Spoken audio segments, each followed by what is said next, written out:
Hello everyone and welcome to my Bearcat life.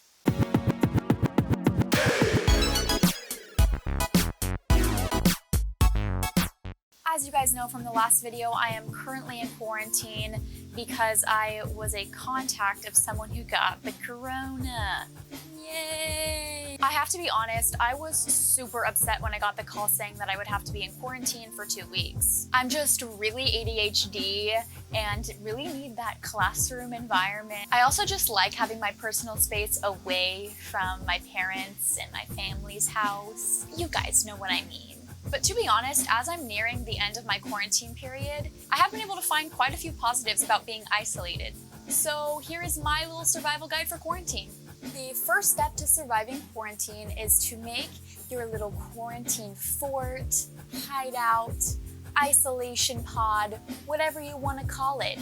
This is where you will be staying for the duration of the 2 weeks, and you need to make sure it is comfy, cozy, welcoming, and just an environment that you're going to be able to be productive in, but also be comfortable in. I was going to make a little fort, but then I remembered that I don't have the motivation or even the resources to be making a cool fort in my tiny room, so we're just going to have to settle for my bed.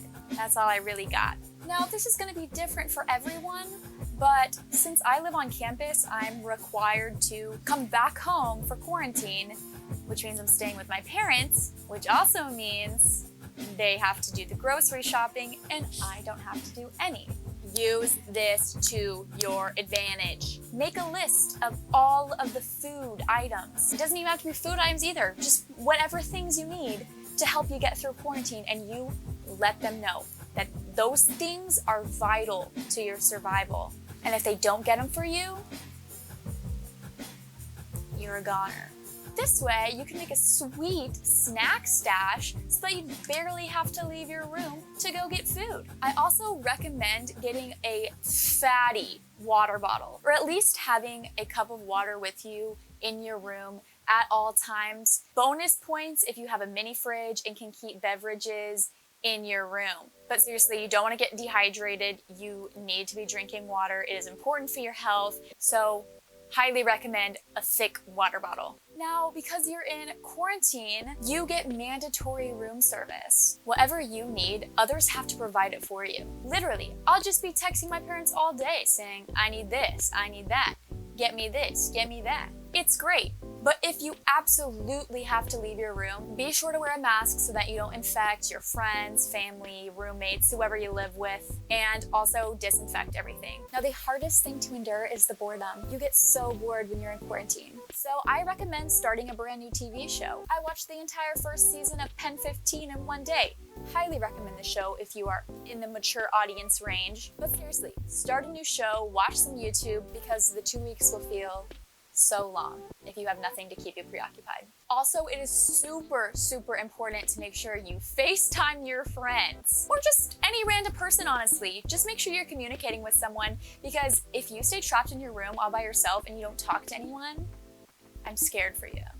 I literally FaceTime my roommate at least twice a day since I can't go into her room and just like annoy her like I usually do. I miss her so much.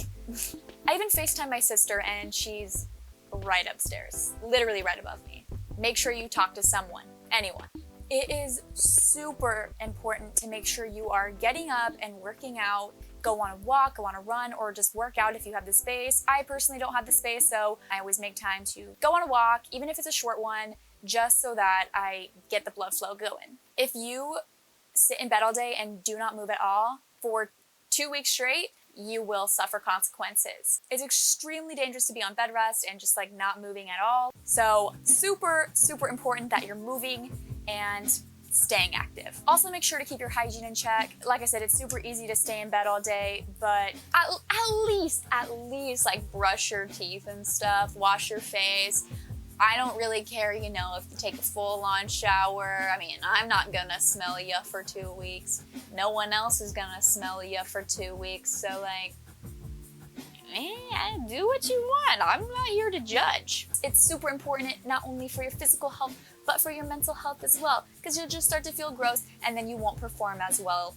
Another pro of quarantine is, though, that you can wear the same outfit English? You can literally wear the same outfit for like 2 weeks straight because no one's gonna see you. It's great. I've worn the same sweatshirt for literally 4 days now, so I just exposed myself for you guys. Or you know what? Don't wear any clothes if that's your thing. I mean, I don't judge, but like I said, no one's gonna see you. Just let it all out. I don't care. Actually, I'm just imagining that you're on Zoom and then all of a sudden your camera accidentally turns on and it just isn't good for anyone involved. Oh God, no, not thinking about that.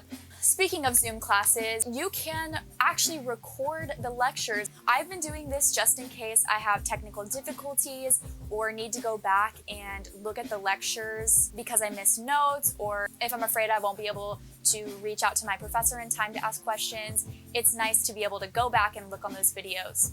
Or you can use it to not pay attention during class and just watch it later, but I would not suggest doing that. I do not condone that, and you're gonna get super lost.